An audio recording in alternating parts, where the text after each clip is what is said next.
The air cracks, not with thunder, but with the sound of something vital giving way. It's a sharp, horrible gasp, like a sail tearing in a gale, followed by the dull thud of a body hitting polished wood. I don't move. I can't. My own breath feels stolen, trapped somewhere behind my ribs, watching the man I married crumple. He looked like a marionette whose strings were suddenly, brutally cut. One moment standing there, face contorted in disbelief and fury. The next, a heap of expensive fabric and broken pride on the floor. The sound. It echoes in the sudden, thick silence of the room. A silence that feels heavier than any sound could ever be. This isn't a movie. There are no dramatic swells of music, just the deafening absence where his laughter used to be, where his anger just was. My heart is a frantic bird in a cage, beating against bone, desperate to escape this moment. The room is cold, despite the heat rising from his still form. The scent of his expensive cologne, usually cloying, is now just another detail in this tableau of ruin. My hands are trembling. I see them from a distance, two foreign objects hovering in the air. I didn't touch him. I didn't cause this, not physically. But my words, my truth, they hit him harder than any fist. The world outside this room is still spinning, oblivious. Cars honk, distant sirens wail, the city breathes. But in here, time has stopped. It's just me, standing over the ruin of a man who thought he owned me, and the terrifying, exhilarating knowledge that he was wrong. The silence stretches, thick and suffocating, before the real noise begins. Let me know where you're watching from and what time it is. And if you haven't already, please subscribe. It helps me more than you know. My life, before this moment, felt like a room with no windows. Not a prison cell, not exactly. More like a perfectly furnished, temperature-controlled box. Comfortable enough on the surface, but utterly devoid of natural light or fresh air. I lived inside four walls that looked nice, walls built by him, for him, and I was just another fixture within them. My name was a soft echo in the vast space he occupied, a whisper he barely heard. He was loud, successful, charming to everyone else. To me, he was a constant low hum of dismissal. A raised eyebrow that said, "You don't understand," a sigh that meant, "You're being difficult," a quiet laugh that cut sharper than any shout. He didn't need to roar to make me feel small. He just needed to exist in his bigness, and I naturally shrank in his shadow. I remember sitting across from him at a dinner party once, surrounded by his colleagues, their wives. They talked about investments, market trends, their latest exotic vacations. He talked about his work, his triumphs, occasionally gesturing vaguely in my direction. My wife, she likes. Well, she keeps the house nice, as if that was my entire purpose. And for a long time, maybe it was. I poured my energy into making the box beautiful. Polished floors, artfully arranged flowers, gourmet meals. Anything to fill the emptiness, to prove my worth, even just to the silent rooms. I used to have dreams, quiet ones. Starting a small business, maybe. Writing. Something that felt like mine. But the dreams stayed small, huddled in the corners of my mind, because they felt ridiculous in the face of his reality. His world was big, important. Mine felt trivial. And he never saw the point. Why bother, he'd say, not unkindly, just matter-of-factly. We have everything we need, we meaning him. Need meaning what he deemed necessary for his comfort. My needs, my desires, they weren't part of the equation.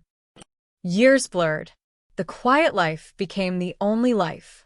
The box, while comfortable, started to feel less like a home and more like a museum exhibit of a life I wasn't truly living. I smiled, I hosted, I played the part. But inside, a slow, silent erosion was happening. The woman I used to be, the one with quiet dreams and a spark of independence, was fading like an old photograph left in the sun. I looked in the mirror sometimes and saw a stranger. Her eyes were vacant, her smile practiced. I was disappearing piece by piece. The breaking point wasn't a sudden explosion, but a quiet, almost accidental slip of the tongue. I'd spent weeks building up the courage, planning how to say it. I wanted to talk about feeling lost, about needing something more, about the possibility of maybe changing things. I chose a moment I thought was safe, after dinner, a quiet evening. I've been thinking, I started, my voice small, tentative, about maybe doing something for myself. A small course, perhaps? Or volunteer work. Anything to test the waters, to see if a single drop of my own identity could ripple the surface of his calm, controlled world. He was reading a newspaper, the rustle of the pages loud in the quiet room. He didn't look up immediately. I waited, heart pounding. Then he lowered the paper just slightly. His eyes, usually sharp and focused, were bored. "Darling," he said, and the word darling from him always felt like a pat on the head. Condescending. "What on earth for? You have everything here. House, staff, whatever you want. Why would you need to go out and do something?" I tried to explain, haltingly. It's not about needing things. It's about feeling like I exist. Like I have a purpose beyond. I trailed off, unable to say beyond serving your needs. He finally put the paper down, leaning back in his chair. And then he did it. He laughed. Not a mean laugh, not a harsh one. It was worse. It was a soft, disbelieving chuckle. The sound of someone being told a genuinely funny joke about something utterly absurd. Exist? My dear, you exist perfectly well. You're my wife. That's quite an existence, wouldn't you say? He smiled, a self-satisfied, utterly oblivious smile. This is a nice home, isn't it? Everything you could want. Don't be silly. Just enjoy it. And he picked his newspaper back up. That laugh. It wasn't just a sound. It was a judgment. A sentence. It told me, more clearly than any argument ever could, that he would never see me. Not the real me. The one buried deep beneath years of quiet compliance. I was a possession. A status symbol. A decorative piece of furniture. And the idea that I might have thoughts, needs, or desires independent of him was, to him, simply hilarious. An amusing absurdity. Something inside me snapped. It didn't shatter dramatically. It was more like a cold, precise click. The sound of a lock engaging. In that moment, looking at the top of his head bent over the newspaper, I knew. I wasn't just unhappy. I was trapped in a reality where my very existence as an individual was a joke. And I couldn't live there anymore. That laugh was the catalyst. The inciting incident that finally pushed me over an invisible edge I hadn't even known I was standing on. The joke, I decided in that cold, quiet moment, was actually on him. He just didn't know it yet. Leaving him wasn't like walking out a door. It was like planning a prison break from a facility designed to look like a luxury hotel. The walls were gilded, but they were still walls. The first few steps were terrifying, taken in the dark. I started small. Researching divorce laws in secret, using a burner phone I bought with cash hidden away over years from household allowances. Setting up a discreet email address he didn't know about. It felt like I was becoming a spy in my own life. Every click, every message sent, every document saved felt like a risk. My heart hammered constantly. The fear was a cold knot in my stomach, tightening with every casual question he asked, every glance he threw my way. Was I acting differently? Could he see it in my eyes? The paranoia was exhausting. I smiled wider, agreed more readily, played the part of the content wife with an intensity one hadn't managed even before. It was a performance every single day. I started squirreling away small amounts of money. Not easy when every significant expense went through joint accounts he monitored or required his explicit approval. But I found ways. Small amounts of cash back from grocery trips, reselling things online discreetly, claiming slightly more for household needs than necessary, and pocketing the difference. It was humiliating, feeling like a thief in my own home, stealing back pieces of a life I had earned but wasn't allowed to control. The small stack of bills grew agonizingly slowly, a pitiful sum against the vastness of his wealth. It felt futile, sometimes, like bringing a teacup to drain an ocean. The doubt was relentless. Voices in my head, sounding suspiciously like his, whispering, "You can't do this. You're not capable. Where will you go? What will you do? You have no skills. You're nothing without him." These weren't just fears. They were echoes of years of conditioning, of being told, implicitly and explicitly, that my value was derived solely from being his wife. The comfort of the cage, the sheer difficulty of building anything outside it, often felt overwhelming. There were days I almost stopped, almost surrendered to the familiar, suffocating ease of staying put. It would be simpler, wouldn't it? Just stay small, stay quiet, stay safe. But then I'd remember the laugh, that soft, dismissive chuckle, and the cold click inside me would resonate. No. Not simpler. Just slower dying. I tried reaching out to a friend once, someone from before my marriage, someone who knew the girl I used to be. We met for coffee, a furtive meeting that felt like a clandestine operation. I started to speak, to hint at my unhappiness, at the cage. And she just didn't get it. She saw the house, the clothes, the lifestyle. "But you have it all," she exclaimed, genuinely puzzled. "Why on earth would you be unhappy?" She couldn't see the invisible walls, the lack of air. I smiled, mumbled something about being silly, and changed the subject. I realized I was alone in this. Utterly, terrifyingly alone. My early struggles were fought in silence, in secret, against an enemy who didn't even know the war had begun, and against the suffocating weight of years of my own compliance. As the days turned into weeks, then months, the pressure intensified, though subtly at first. He didn't know what I was doing, but he sensed a shift. Maybe it was the way I held myself differently, a flicker of defiance in my eyes I couldn't quite mask. Maybe it was just his innate need for control reasserting itself. He started asking more questions. About my day, about where I was going, who I was seeing, which was no one. I was too scared to risk it. The questions weren't innocent. They were probes.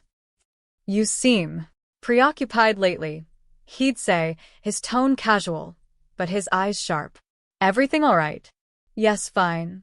I'd lie, my voice flat, trying to project normalcy. He started monitoring my spending more closely. Not in a controlling way, he was too sophisticated for that. More like a concerned partner.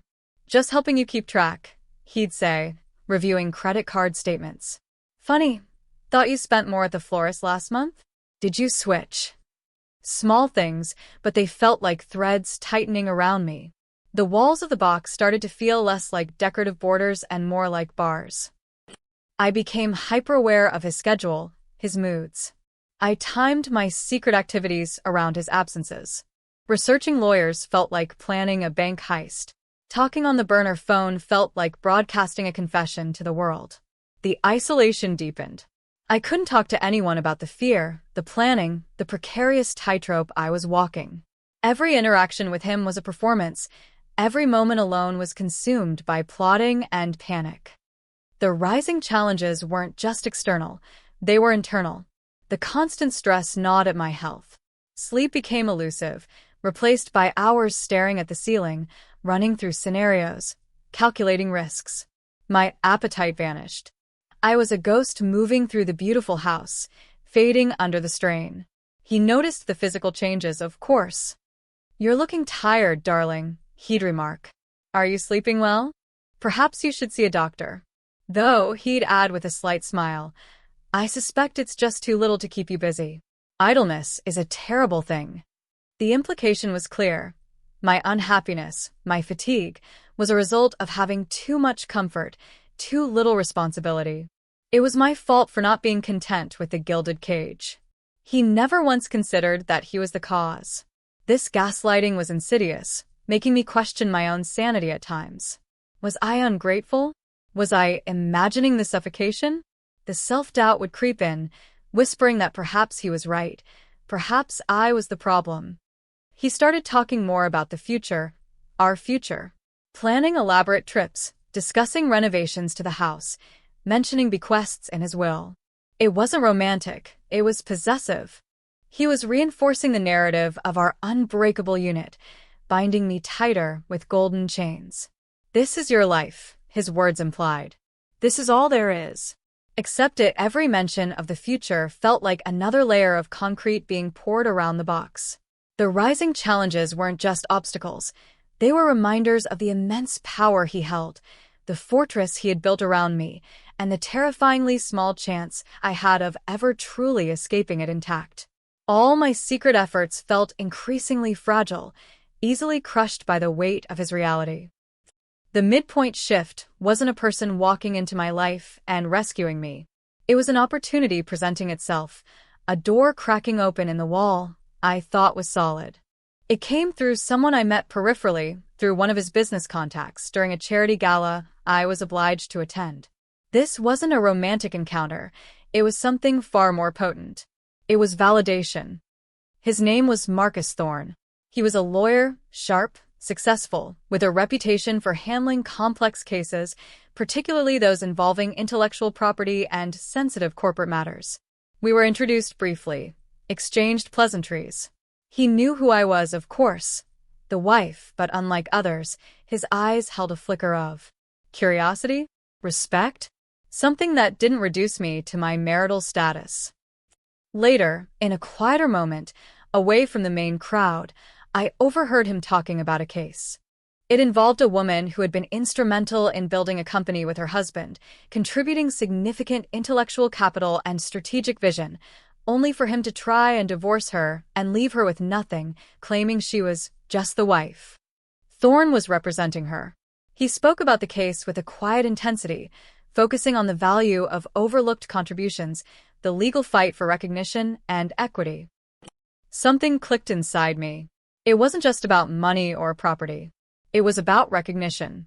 About proving that years spent managing a household, supporting a career, building a life side by side had tangible value, even if it wasn't a salary or a title. It was about the invisible labor, the emotional intelligence, the strategic thinking required to keep a complex life running smoothly. He saw it. This stranger, talking about another woman's fight, saw the value in something I had been doing unacknowledged for years. Later that evening, on impulse, fueled by a desperate hope I hadn't felt in years, I found him again. My heart was racing. I felt like an imposter, stepping outside my designated role. "Mr. Thorne," I began, my voice trembling slightly. I overheard you earlier. About that case." He turned, his expression polite, professional. "Yes. The woman. Fighting for recognition of her contributions." It resonated with me. I hesitated, then plunged in, a torrent of suppressed feelings bubbling to the surface. I didn't reveal my specific situation, not fully. But I spoke about feeling invisible, undervalued, about a life's work being dismissed. He listened, truly listened. His gaze was steady, intelligent. He didn't offer platitudes or dismiss my feelings. When I finished, he paused for a moment. "Mrs. Sterling," he said, using my married name, but somehow it felt less like a label and more like an acknowledgement. Value isn't always measured in conventional currency. Contribution isn't always listed on a balance sheet. The law is complex, but it is designed, in theory, to recognize all forms of equity. He handed me his business card. "If you ever require a consultation on any matter you feel is undervalued." That was it. A card. A few carefully chosen words. But it was like a shaft of sunlight breaking through the walls of my box. It wasn't a promise of escape, not yet. It was the first solid piece of external validation I had received in years. It was the knowledge that someone, a professional, saw the potential for a fight, for recognition in a situation like mine. It shifted something deep within me. I wasn't just planning an escape anymore. I was starting to believe, tentatively, that I might be able to build something more than just a life free of him. I might be able to build a life that had value on its own terms. The fear didn't vanish, but it was joined by a fragile, exhilarating sense of possibility. The cage felt less like an endpoint and more like a challenge. Armed with that fragile sense of possibility, the next steps felt both more terrifying and more determined. I contacted Marcus Thorne's office. Arrange la confidentielle consultation. Walking into his sleek, silent office felt like stepping into another world. A world where my story, the invisible one, could be told and potentially heard. I laid it all out. Years of quiet compliance, the financial control, the emotional dismissal, the recent intensification of his scrutiny. I talked about the laugh. That quiet, devastating laugh. Thorne listened, his expression unreadable. He asked precise, incisive questions, cutting through the emotional narrative to the legal realities. He wasn't selling me a fairy tale, he was assessing the battlefield. He confirmed my fears. Leaving would be difficult. He had the resources, the connections, the legal team to make my life a living hell. He could drag it out for years, bury me in legal fees, make sure I walked away with nothing but the clothes on my back and a mountain of debt. He had every advantage. On paper, Thorne said, leaning forward, it's a steep climb. His assets are significant, complex. Proving your contribution in a way that translates to substantial equitable distribution. It's challenging. My heart sank. Was it hopeless? Had that flicker of hope been a cruel mirage? However, Thorne continued, his voice low, you mentioned something interesting during our initial conversation. Something about an idea you had years ago? Before the marriage solidified? I had mentioned it in passing, almost dismissively. A concept I developed for a niche online service, a business plan I drafted in secret before burying it away, convinced it was foolish. He'd laughed at the vague idea of me starting something years ago, not even knowing the specifics. Yes, I said, confused. It was just an old idea. And was any part of that idea, any tangible aspect of it, ever discussed with him? Even in passing? Did he ever dismiss it explicitly? Thorne's eyes were sharp, focused. I thought back. The quiet attempts to share a dream, the dismissive responses. He laughed. I said, the memory still sharp. He just thought it was silly. Said I should focus on the house. Did you ever write it down? The core concept? Details? Yes, I had a notebook. With plans. Research. Where's this notebook now? Packed away somewhere. I haven't looked at it in years. Thorne leaned back. Find that notebook. And anything else related to it. Emails, early research notes, anything. It might be nothing, but it might be something. That notebook. Buried in a box in the back of a closet. An artifact of a life unlived. I dug it out that night, my hands shaking. Flipping through the pages felt like uncovering a time capsule. My younger self, full of hesitant ambition. The detailed plans, the market research, the financial projections, crude but thought out. It was all there. The idea he had laughed at. I took it to Thorne. He studied it carefully, asked more questions. And then his expression shifted. This, he said, tapping the notebook. This is potentially significant. If we can establish that this concept had commercial value, that it was yours, developed before or independently of his financial control, and that he actively discouraged or dismissed it, it changes things. It wasn't a guarantee, not a magic key, but it was a lever, a potential counter-narrative to his assertion that I had contributed nothing of tangible value. It was a strategy, a way to fight back, not just for a settlement, but for recognition of the intrinsic value of my own mind, my own ideas. The deepening crisis of feeling powerless began to recede, replaced by the dawning, terrifying understanding that I might have a weapon he never anticipated. The battle was far from over, everything could still fall apart, but I finally had something, however small, to fight with. The days that followed felt like living on the edge of a volcano. I continued playing the part, but my internal state was a storm. Thorne and I worked in absolute secrecy. We developed the strategy, proving the value of my discarded business concept, establishing its origins predating or independent of his financial dominance, and using his documented dismissal of it against him, showing a pattern of suppressing my independent endeavors. It was a long shot, complex and risky, but it was the only shot I had at not walking away completely broken. Meanwhile, his suspicion grew. He started checking my phone records, questioning missed calls. He installed software on the home computer, thinking I was naive enough to use it for my secret communications. He became more controlling, more watchful. The air in the house crackled with unspoken tension. He knew I was pulling away, but he couldn't figure out how or why. He attributed it to female capriciousness, boredom, anything but the truth. His confidence in his power remained absolute, and that was my only advantage, his utter inability to imagine me as a strategic opponent. My deepening crisis peaked when he did something truly cruel. He found out I had reconnected with a distant relative, someone I'd confided in vaguely years ago about being unhappy. He twisted her words, misrepresented my intentions, and effectively turned a small part of my family against me, painting me as unstable, ungrateful, and selfish. The isolation I already felt intensified tenfold. He was systematically dismantling my external support system, leaving me feeling utterly alone against his power.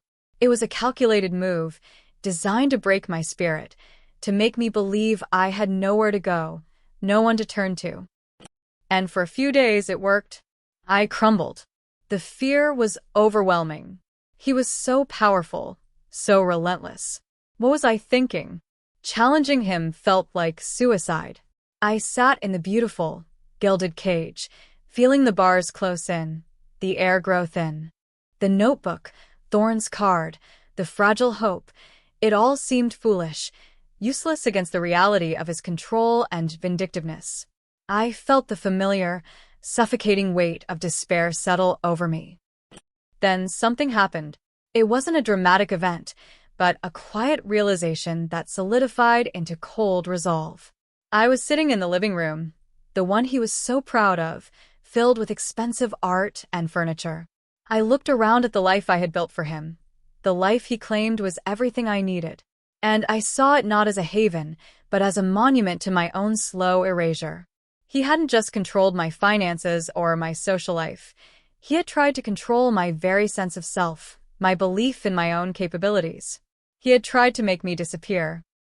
He had laughed at my dreams. He had dismissed my value. He had tried to trap me, to break me, and now he was trying to isolate me completely. In that moment of deepest despair, facing the abyss of giving up, a new kind of feeling surfaced. It wasn't hope, not exactly. It was a hard, cold anger. A refusal to be erased. A refusal to let his laugh be the final word. I looked at the expensive Persian rug beneath my feet, at the original painting on the wall. These were symbols of his power, his success, built on a foundation that, I now believed, included the invisible labor and stifled potential of the woman he married. The thought of walking away with nothing, of letting him win completely, of letting his dismissive laugh echo in my mind forever as confirmation of my worthlessness. It was intolerable. The fear was still there, a knot in my stomach, but it was overshadowed by this new, fierce determination. I wouldn't just leave. I would fight. I would use the leverage Thorn had identified, however slim the chance. I would force him to acknowledge that I was not nothing, that I had value he had deliberately ignored. My turning point wasn't about escaping to safety. It was about confronting the source of the pain, about reclaiming my identity. I stood up in that silent, luxurious room, and for the first time in years, I didn't feel small. I felt like a warrior preparing for battle, armed with a hidden plan and a resolve forged in the fires of humiliation and despair. I would face him, on my terms, with my proof, and I would not fold. The box would not be my tomb. The day of the meeting felt unreal. It wasn't a courtroom, not yet. Just a conference room in a neutral building. Him, his formidable legal team, silent, confident. Me, Thorn, and a single, slim file containing copies of the notebook pages and supporting documents I'd unearthed. The air was thick with tension, a silent war being waged before any words were spoken. He walked in radiating confidence, a slight, condescending smile playing on his lips. He didn't look at me directly, only at Thorn, acknowledging the lawyer, dismissing me. His team settled in, papers spread before them, looking bored, as if this was a tedious formality. Thorn began. Calmly, methodically, he outlined our position. Not a demand for settlement based on marital assets initially. Instead, he presented the argument for recognition of my intellectual property, my business concept, developed years ago. He presented the evidence: the notebook, emails to myself outlining the idea, market research notes. He talked about the value of the concept, citing current market trends in the niche I had identified. He wasn't just presenting a claim, he was painting a picture of a viable business, a lost opportunity, an opportunity that was mine. Then, Thorne shifted. He introduced the element of his client's active discouragement. He didn't have explicit proof of him saying, "Don't do this." But he had my testimony, corroborated by the existence of the detailed plan itself, a plan that was never pursued while I was with him. He linked it to the pattern of financial control and emotional dismissal, arguing it was a deliberate suppression of my independent potential. As Thorne spoke, his smile faltered. He started to fidget. His legal team exchanged glances, some looking surprised, others annoyed. This wasn't the simple divorce negotiation they'd expected. This was something else. Then, Thorne brought it to the point of the plot twist. He introduced the new partner. Not as a romantic figure, but as a business reality. He explained that since leaving the marital home, which I had done quietly a week prior, taking only essentials, I had been working with a venture capitalist who saw the potential in my original business concept. This wasn't just talk. He presented a preliminary term sheet from a reputable investment firm, outlining a significant seed funding round based solely on my business plan and my leadership. "Mr. Sterling," Thorne said, his voice sharp, cutting through the silence. "While our claim for equitable distribution of marital assets is substantial, particularly regarding the value your contributions added to your business enterprises over the years, our primary action will be centered around the valuation and potential lost earnings of this concept." He gestured to the notebook copies. "Our expert valuations place the potential multi-year value of this business, based on current market conditions and the proposed investment, in the tens of millions. Ms. Sterling will be pursuing this venture independently.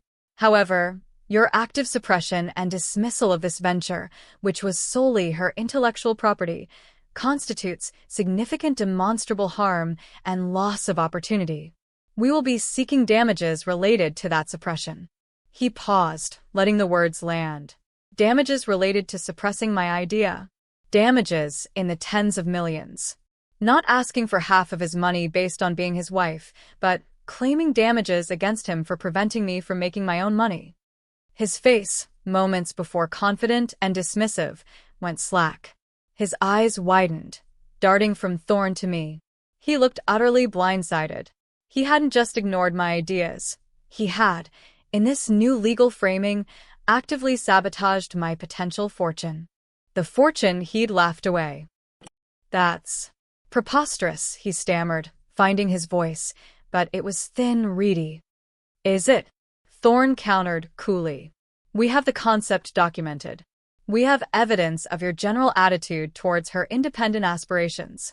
And we have a major investment firm willing to back her vision. The market clearly believes in the value you dismissed. Our case is strong.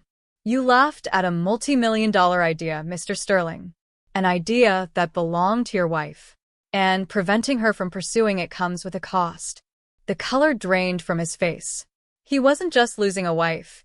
He was potentially facing a massive financial claim, one that hit him where he lived, in his carefully constructed world of numbers and value. He saw not just the legal threat, but the public humiliation if this came out. The man who prided himself on his business acumen, who saw value everywhere except in his own home, had actively prevented his wife from becoming vastly wealthy, and now she was coming after him for the privilege. The irony was brutal, exquisite. His breathing became shallow, ragged. He clutched the edge of the table. His eyes rolled back slightly. And then, the horrible gasp, the tearing sail sound, and the dull thud. He didn't just collapse physically. He collapsed under the weight of the reality he had created and now had to face. The man who laughed when I said I'd leave, because he thought I had nothing, crumpled when I revealed the fortune he had actively prevented me from building and the price he would pay for his dismissal. The plot twist wasn't just my success.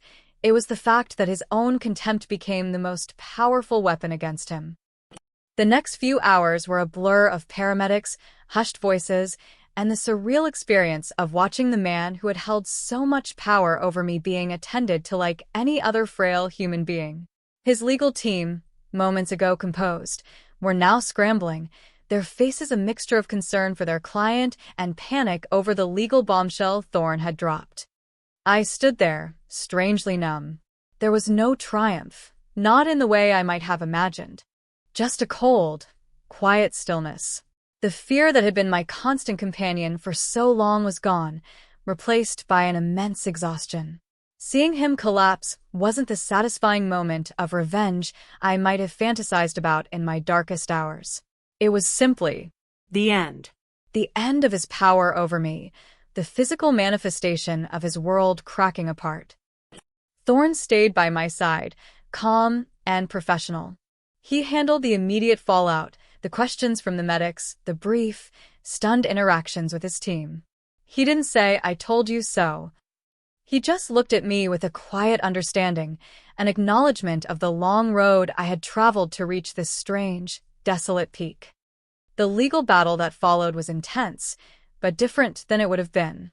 His health crisis, whatever its true cause, stress, shock, underlying condition amplified by the emotional blow, shifted the dynamic.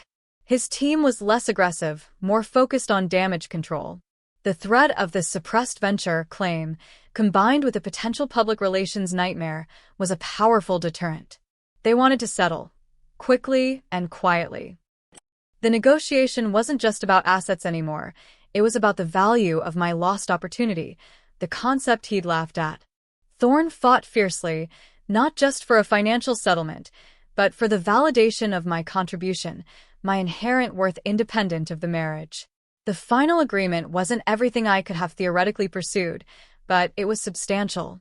It recognized the value of my idea and compensated for his suppression of it.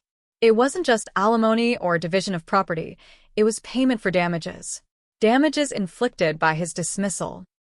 Leaving the lawyer's office for the final time, with a signed agreement in hand, the feeling was complex. Not joy, not sadness, but a profound sense of quiet liberation. I had faced the dragon in its lair, and I had walked out, not unscathed, but free, and with the means to build the life he said I couldn't have. My new partner turned out to be multifaceted. Marcus Thorne remained my legal counsel and became a trusted advisor, a link to a world where my intelligence was valued. The venture capitalist became the financial engine, providing the funding and resources to bring my long-dormant business concept to life. And in time, a different kind of partner emerged, someone who saw me, truly saw me, separate from my past, and valued me for exactly who I was, with all my scars and strengths. But that's another story. Building the business was hard work, harder than keeping a perfect house. It demanded everything I had, my intellect, my resilience, my passion. But it was my work. Every challenge overcome, every small success felt like a victory not just for the business, but for the woman who had been told she was nothing. The quiet satisfaction of seeing my idea flourish, the one he found so laughable, was deeper than any financial gain. My life now is filled with sunlight. It's not perfect, no life is. The scars are still there. The echoes of the past can sometimes feel loud. The years in the box left their mark. But I am free. I am building something real, something that is entirely mine. I am surrounded by people who respect me, who see my capabilities. Sometimes I think about that moment. The gasp, the thud, the silence. The look on his face when he realized his greatest asset was the potential he had deliberately tried to destroy. There's no pity, no lingering anger. Just a cold, quiet understanding of how perfectly his own contempt sealed his fate. He thought he held all the cards. He never saw the hand I was quietly building, or the value in the discarded ace he himself had thrown away. The better life wasn't handed to me by a new partner. It was built, piece by painful piece, on the ruins of the old one, using the strength forged in the cage and the leverage I found when I refused to stay small. It is a life where my voice is heard, My work is valued, and my existence is no longer a joke. It is finally simply mine. If this story hit close to home, I'd love to hear your version. Drop a comment with where you're listening from and what time it is. Thanks for being here. Subscribing helps bring more of these to life.